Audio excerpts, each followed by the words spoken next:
Good evening, guys. I've just got a little bit, as always, got a little bit of admin and that to do before we kind of get started. I've got a few questions that I want to talk about today. I also want to get the Instagram kind of hooked up, so bear with me whilst I get that sorted.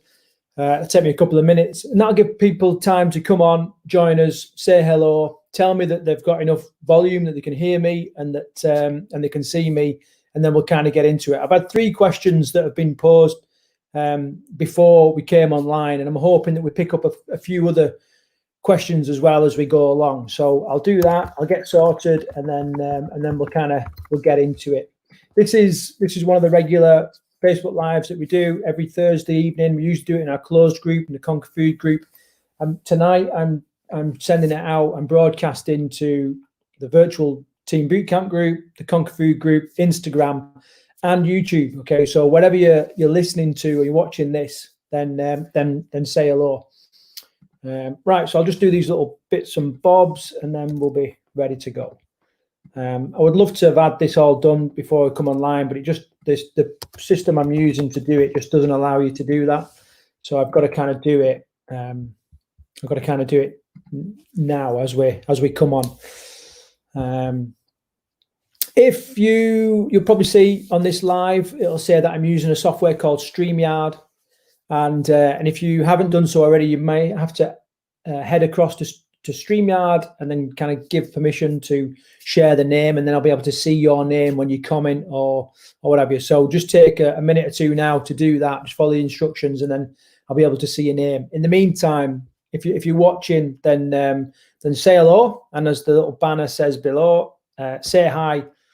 And if you've got any questions, not just about health, fitness, weight loss, or anything like that, if you've got questions about boot camp, if you're considering coming to Team Bootcamp and you want to know a little bit more, or if you're a lifelong fan and you've been at loads of times and want updates or whatever, I'm pretty much happy to talk about whatever you want to do for the next sort of half an hour, if it lasts that long. I don't think it will.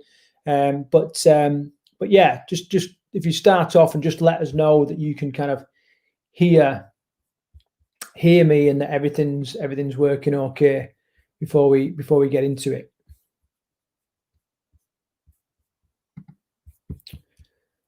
So I always just like to check that it's actually broadcasting. So I'm just gonna check it out and make sure.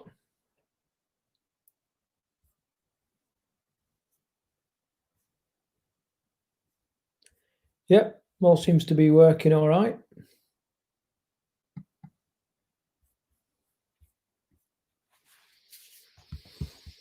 Okay, obviously there is a bit of a delay on these things. So if you get the impression that I'm kind of padding things out, then I am padding it out because I'm waiting to get like confirmation that you can kind of hear me or that everything's okay before we kind of get into it. So say hello wherever you're watching this, whatever platform you're on. Just let me know that you can hear it. In the meantime, just as like a little bit of a icebreaker, conversation starter type thing, how are you getting on with this weather? We had weeks and weeks of like glorious sunshine, and now it's been pretty miserable. In fact, it's been pretty chilly. I've got my hoodie on. This is the hoodie that I wore when I bloody ran across the Arctic, and you know, just goes to show how sort of chilly it is now. I think lockdown would have been completely different if it weren't for the beautiful weather that we had. So how are you getting on? How are you getting on with that?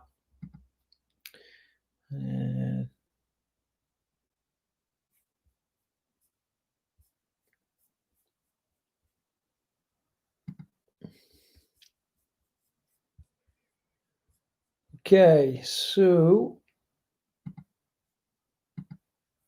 I'm gonna kind of crack on. I don't know how many people are in here watching and all that kind of stuff, but like I said, I've got a couple of things that I want to talk about. A couple of questions that that was asked before. So so let me kind of just get into that a little bit.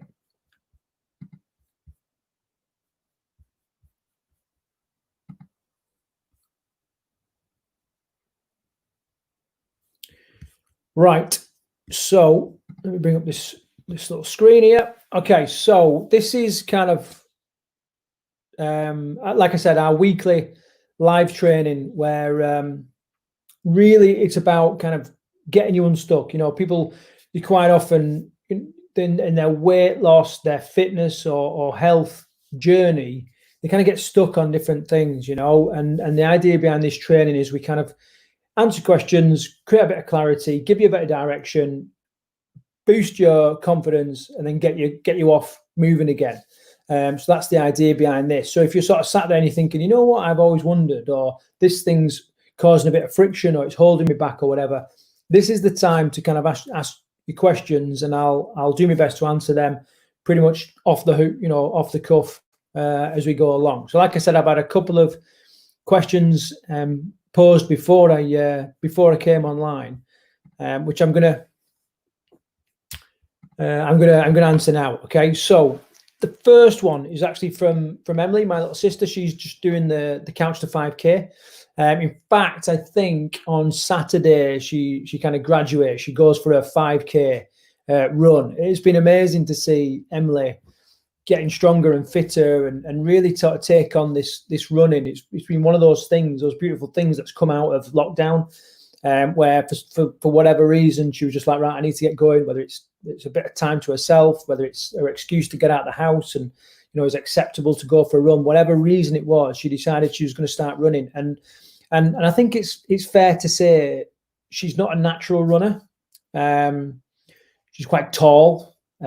She's, you know, she was quite heavy when she first started, and that can all take its toll on someone that's new to running and someone that's a beginner. So it's been good that she's kind of crushed it, you know, and she's cracking on. And I've sent her a few of my little gifts. I've sent her a running watch and some running socks and something else, or some running headphones and that kind of stuff, just to help encourage her and keep her going. Anyway, so her question then is, when running, I feel like I don't know what to do with my hands. Any advice? Yeah, it's a common thing. You know, you're kind of running along, and when you first get started, you're that caught up in like the act of running. You're having to think about it. A lot like learning to drive. You know, you mentally thinking about running, and when things start to settle down and it just becomes like almost a little bit natural, and you become sort of unconsciously competent in what you're doing, then you can become aware of other things like your feet and ankles. Or suddenly, you know, you realize you're holding them quite stiff, or your hands just, you know, like you're running on like a little T-Rex or whatever. And so I know exactly what you mean. For me, there's a couple of things that I try and do, a couple of mental prompts that I do whenever I'm coaching someone to run. First one is just to relax the fingers, so you're not running with your fists. It sounds bizarre, but a lot of people run with their fists. It's, you know, they clench their fists, and a lot of their power comes from their fists. You know, well, you want to try and relax that so that you can try and activate the glutes and the muscles in the legs, and kind of be thinking about that and just relax these a little bit. One way that I also use to regulate my temperature as I'm running along is just to try and get some air between the fingers. So just kind of relax them. And depending on, you know, if you're kind of just out, you're doing your 5K, your 10K or whatever, okay, you want to kind of have your arms like in a bit of a robot fashion, not sort of flailing around like you're sprinting like this. You want to try and conserve a little bit of energy, just relax a little bit, and then just try and keep your hands sort of level with your waist as you kind of running along. Just you know, just kind of relax them a little bit of a bend in the arms. Okay, running along. When you're running along the flat and uphill, or when you're running the flat, like I said, just try and relax. When you're running downhill, then I tend to just try and relax the arms a little bit more. I just kind of drop the hands down below the waist belt a little bit and just let them hang, lean forward a little bit and just let gravity pull me down. And when I'm running uphill, I will tend to use them a bit more to generate a bit more power. So I'll almost do a little bit of a half sort of sprinting action with the hands just to get going. And you really don't need to think, you know, overthink about it way too much. And it's like one of those things where, you know, you're much more aware of it than everybody else. You know, so you might be thinking, well, I just feel weird. You know, what am I doing with my hands? No one else will probably care. All right, so you know, do that. Something else, obviously, the women I've seen women before is, you know, they'll tend to use their hands to kind of stop other aspects of their body bouncing around. which I completely understand. But get yourself a real good sports bra. If that's not enough, double up. Got 2 sports bras on, which I see quite a lot of boot camp, just to kind of control that a little bit, which will allow you just to relax your hands a little bit. All right. So hopefully that will answer your question, Emily. So I've got a little comment there saying, hiya, Craig.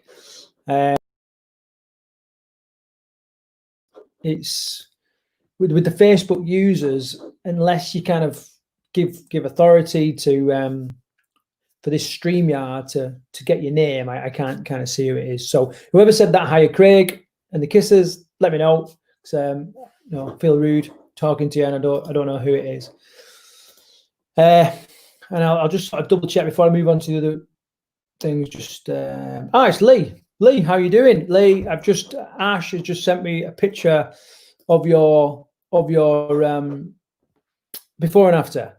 Incredible, absolutely incredible. You know, to think when you first turned up at boot camp, you know, and we was just literally just walking a little bit, and you just seemed to be out walking and running, and just amazing to see. So good on you, mate. Good on you. You've definitely put years and years in your life.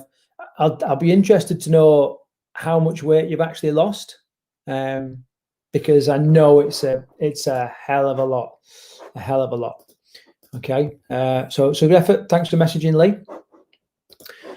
All right, so we're going to move on to the next question. Let me just bring it up. I know it's a bit messing about on that, but okay. So here's one then. So Claire Willis and hi Craig, Chloe and I mainly are trying to get our heads into keto diet. So a couple of questions, if that's okay. One, how many net carbs can you have in one day if you're trying to lose weight? Okay, so it's a bit of a how long's a bit of a string question. The rough rule of thumb is around 20 grams of carbohydrates. It's not a lot. One of the benefits, or not one of the benefits, one of the things to remember is that if you're eating something that's high in fiber, then on your ingredients and your calorie counter, it will class that as carbohydrates.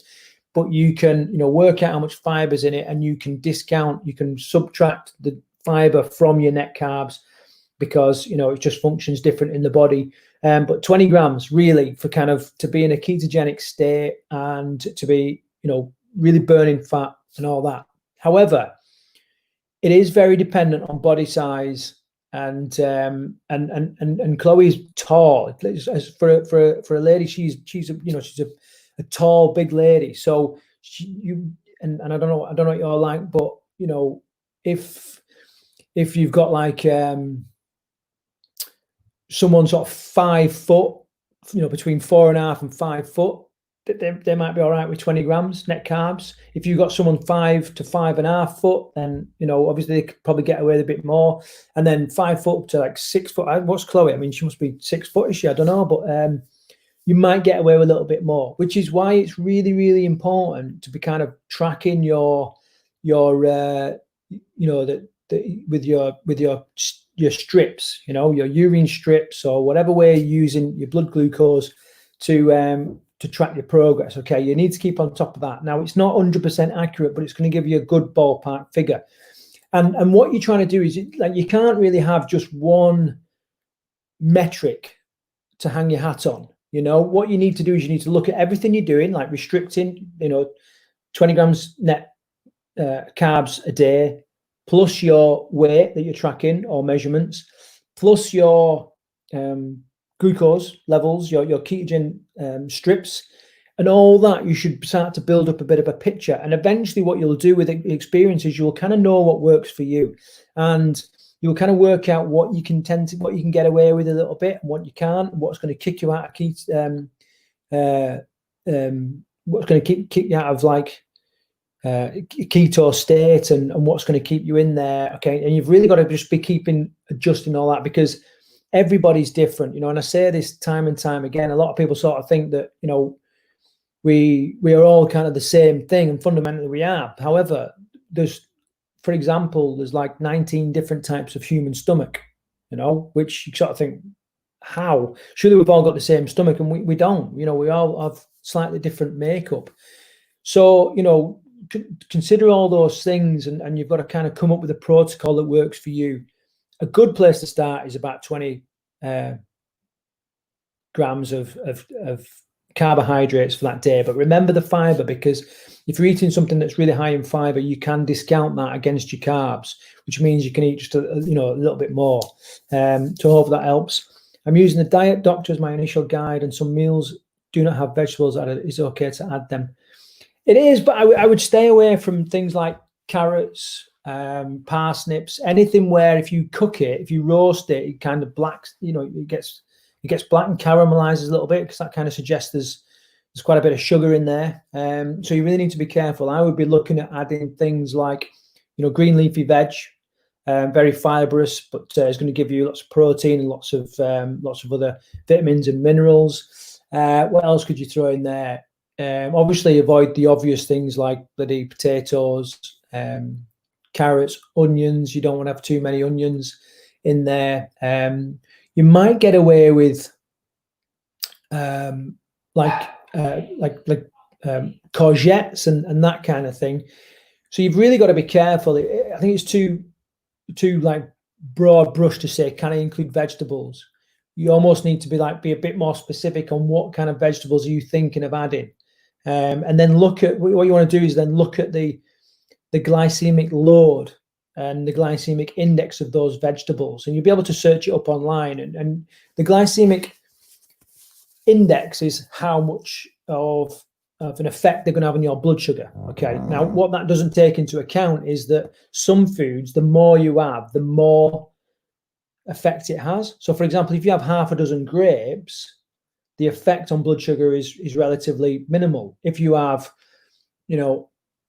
20 grapes, that's much more impactful, and it's not consistent. It's not like a linear progression. And they call it the glycemic load. It takes into account the amount you're having and its glycemic index, and then gives you a result. So you need to be kind of just sort of having a look at that and just learning about the kind of foods and vegetables that you're eating.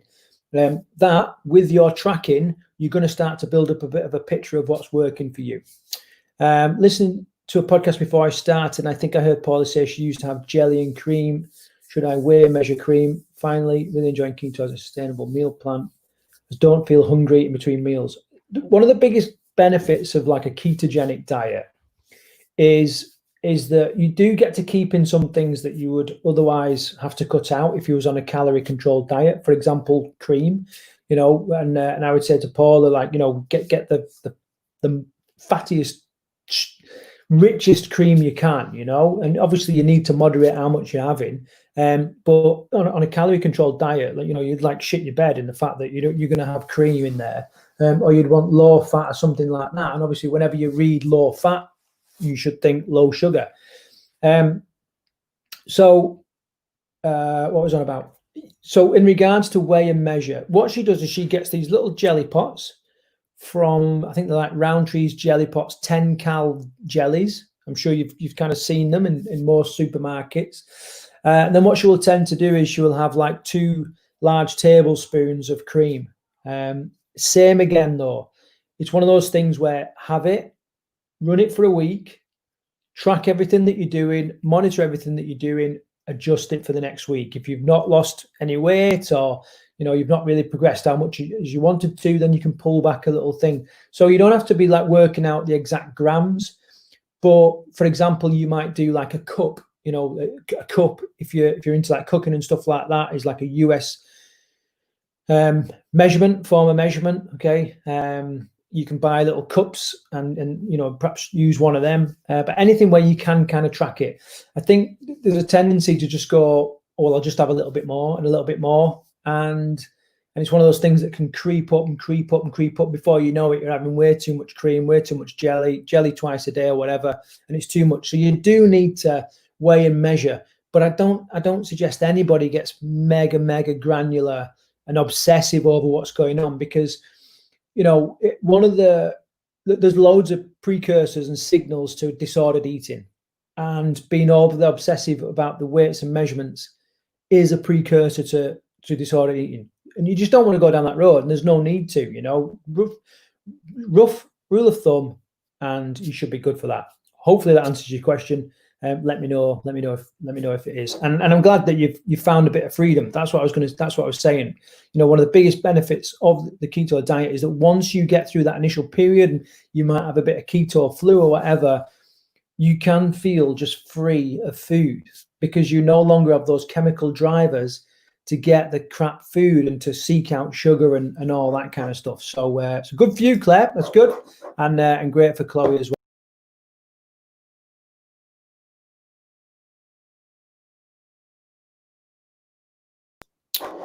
On the screen, let me just check, see if there's any other questions come in. I don't think there is.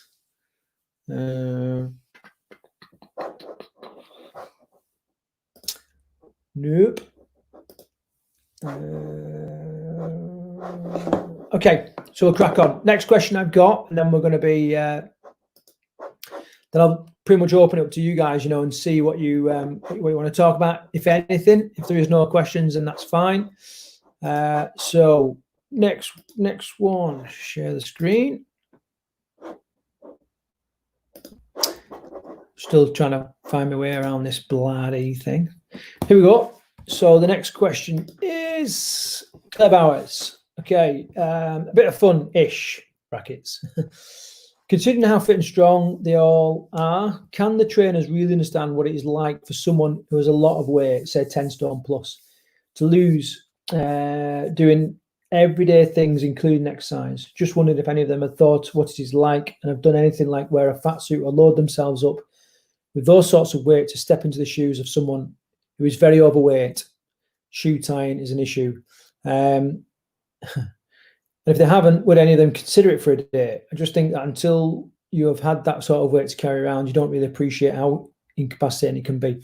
Yeah, I get the thread of the question, and I think it's a great one. We do a lot of work with all the trainers and the majority of the staff on, we call it the map is not the territory. Everybody has an idea of of their map of the world. I've spoken to trainers in the past that just they can't get it into their head that there's people out there that don't enjoy training. I remember sitting across from somebody and saying, do you know that there are people out there that don't enjoy fitness? And he went, who? And I was like, well, me for one, because I genuinely don't always like training, especially if it's someone else's terms. And he's like, nah, you're kidding. He said, you show me a kid that doesn't like running around the park with a football, or and I was like, well, I've got two boys, and neither of them like running around the park with the football, and so you're right in that some people, especially sort of fitness professionals, they don't understand it. They don't understand it because they've never had to deal with it. They tend to, lots of people get into the fitness world because they are naturally fit, naturally gifted genetically in how they look, and good, sporting people. And very rarely do you get someone who has their own weight loss journey and then becomes a fitness professional and goes on to do it as a profession. Lots of people do it as a progression from learning about fitness and all that kind of stuff, but few actually go on and make a profession of it. I did, because I was a parker. Paula is the same. She's had her own weight loss journey, so we kind of understand it. And I see people all the time, and they follow people on Instagram, and they'll do crappy little exercises, and they'll go, right, okay, this is the secret to getting a set of abs or whatever. And it's like bullshit. They could probably do anything and still have abs. What they're doing, and this is not everybody, and it's a big generalization, but what I'm kind of saying is I understand your question and know why you're asking it. So we do this training with the guys, and we never let them forget just how hard it is. If you remember that we encourage the trainers to do a week so that they understand how hard boot camp is, number one, and all the hunger, sugar cravings, restless nights, sleepless nights, being in a strange group, getting backed at all the time by trainers. So they understand that. And then also, if you've got someone who's got 10 stone plus to lose, there's the pressure of that as well. And we constantly talk about it in the staff room, and just how hard it must be, and so although they've never really sort of experienced it, they understand that they don't understand. Hopefully that makes sense. There are some trainers, obviously Taz went through his own weight loss journey, he lost a lot of weight. I know Ash was a bit of a parker at one point, by all accounts. I don't know. I was. Reggie was a bit the other way. So he was restricting what he was eating. So, although it's not the same, they kind of understand that there are underlying issues to weight gain and weight loss. This idea of putting a fat suit on them, I'm going to put it to them. I'm already thinking this will be a great podcast episode where we kind of get the trainers together and we talk about this topic and see if we can get some of them to put like a fat suit on and to live life for a day or long, whatever, to see what it's like and then report back on it. But yeah. I mean, one of the things I always think, Claire, is this is not. I think you can be very judgmental sometimes, or you can be curious. And for me, I'm very curious, and I'm very careful. I don't want this to come across like I'm judgmental, because I'm not I am curious. I'm curious to understand how some people, like the really obese, at what point does life become so hard that they feel they've got to do something about it, and how can the drivers to overeat to that level be so strong that you would give up being able to wipe your own backside or do your own shoes up or whatever, and I truly am curious, because I can't understand that. I can't understand it, and and yeah, it's a bizarre one. So long answer to your question is no, I don't think they really do understand. We do a lot of work to try to understand that we don't understand. And I like the idea of testing it out and seeing what it's like. So maybe we will. Okay. So a couple of things. Let's see if anybody's jumped in. Hi, Kathy. How you doing? I hope you're good. Glad you found us. I know you've missed one or two of these lives. I've just not been as regular as I wanted to be. Right, so they're my three questions that I was asked. If anybody's got any more questions or any even questions about boot camp, like I said, then fire away, and I'll answer them. What am I doing here? I don't know what I'm doing here. If not, we'll call it a day and we'll get on with our night.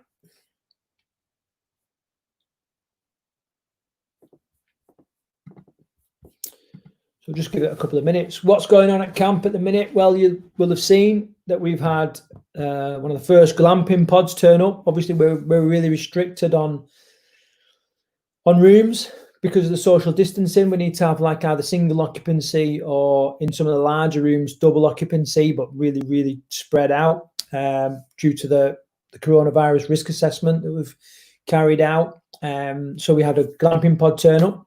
Eventually, the glamping pod will move down to lower camp. We'll set up the glamping down there again, but for now, we're going to use it as a separate little spot. It's really nice.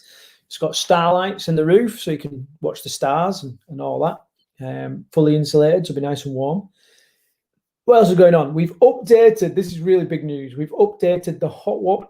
Oh my God, the hot water on the first floor. So we've had a whole new boiler fitted, which is double the size of the old one. So we've now got the old one plus a new one serving hot water to that first floor and the kitchen. Bothered about the kitchen, but so there should be much more hot water. And we've actually had to fit temperature controls on the boiler, on the sinks, because the water was too hot, believe it or not. So we've fit these just to protect from scalds and that kind of thing. So that's really good news. 2 new ensuite bathrooms going in into the double rooms. So we'll then have double ensuite rooms. We will have, what is it? I don't know. I need to ask Paul. 3 or 4 double ensuite rooms, which we've always been short on. People want double ensuite rooms, and we didn't have them, so we've created or we're going to create another couple of double ensuite rooms. So that's good news.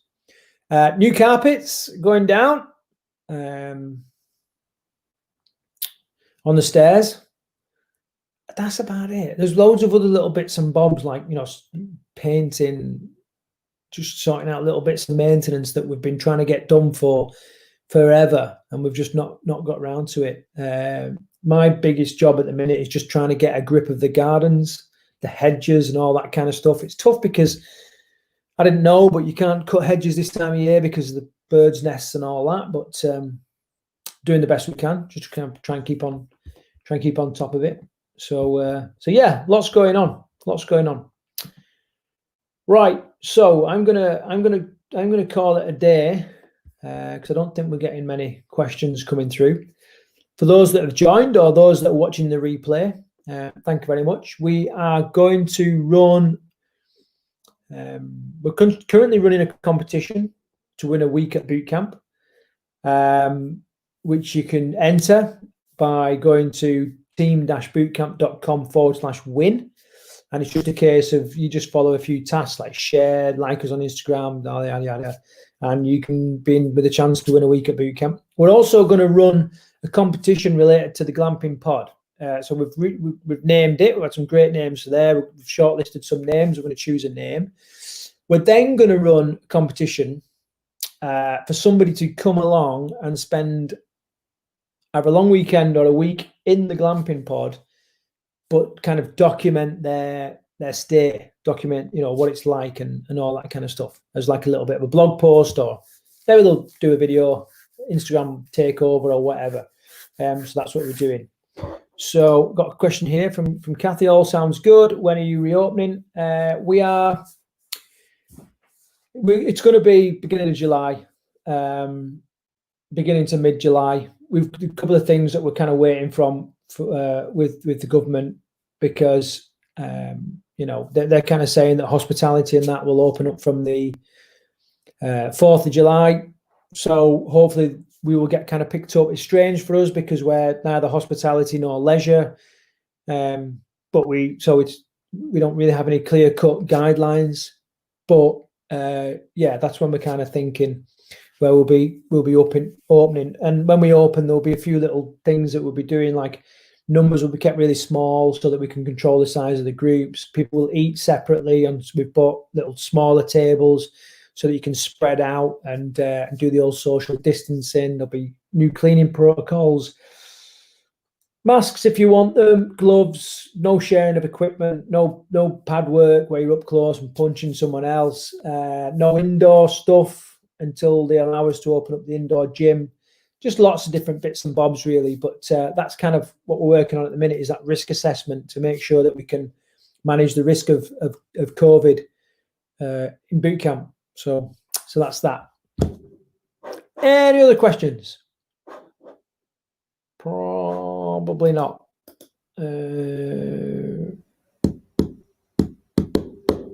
No. Okay, I'm gonna start wrapping it up. Like I said, I'm going to try and bang one of these out every week, at least. We'll ask you for questions a couple of days before, and then we'll have a little bit of live training. Sometimes I'll pick a topic, something that comes up, and I'll talk about that. Other times it'll just be like a free for all. Ask whatever you want. So hopefully you've enjoyed it. Thank you very much for joining me tonight, and have a good evening, and hopefully have a great weekend. So take care.